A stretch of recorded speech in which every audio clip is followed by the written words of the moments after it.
All right, guys. Now my plan is to do the brake lines. And I gotta start in the front because in the front firewall is where the master cylinders are. One for the front, one for the back. And now I will show you the beauty of having the commodity, I would say, of having the front motor and everything else on a cradle, so I can just lower the cradle and I can work with that because I don't have too much space on the between the motor and the master cylinders. There's not too much space, so I gotta do the brake lines. So let me show you. So right now, if you see, there's not too much room over here, so I gotta lower this, and I already have everything set up. If you see, the upper arm is tied to the upper part, so everything down here. If you see, I got my my little I don't know how to call that, but you got the idea. With that, I can lower it down, and if I gotta raise the chassis on this part, I can raise it up more so it clears. It's supposed to clear, but which should be good. So again, like I said on a previous video, I gotta undo this Allen screw over here, this guy right here, that's 2, this guy right here, that's 3, this guy right here, that's 4. Over here there are 2 and another one on the other side, so that's 3. 3 plus 7 plus 4 is 7, and then these 2 over there and on the other side, and I got the cradle down. So like I said, I got everything. I got everything set up to do that. Actually, I forgot to mention these little 2 guys over here. So that's the plan, and let's get into it, guys.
Alright guys, I got the motor out, the full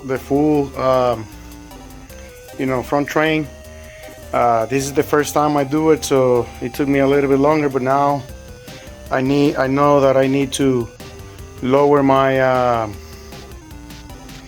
the 6-or jacks. I gotta lower them down. They are on top of the dolly in a 2x4, so I gotta lower it down, so, or raise more the car, which I'm not a fan of doing that, but here we go. Let me show you. So here we go. The whole front unit is out. Like I said, see, there is a 2x4 over here, so this will be 1.5 inches more that I will have, that I don't need to raise the whole look at the space that I got right now. So now I can redo the brake lines and do it fine, and I can, you know, finish the stuff that I gotta weld and all that kind of stuff. So here we go, guys. See, there are some gaps over here that I gotta weld. Over here, this screw is just there because of this, but I just turned that, and you know, it will come out. So see over here, I gotta weld. I gotta finish this also here. So also here, weld this. So some welding to do, but we got the thing out. So next time, I guess it will be faster.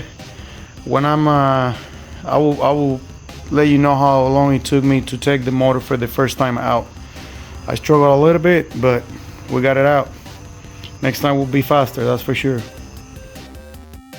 Alright guys, working with the brakes, I reached the point that I gotta install the rear calipers on the rear system. So this is one of the parts that I like the most of all builds that I'm being involved making the brakes. For whatever reason, I like that stuff. So let me show you what I got. So right here, this is my stash of stuff. You got the calipers right here, the rear bracket. So this bracket,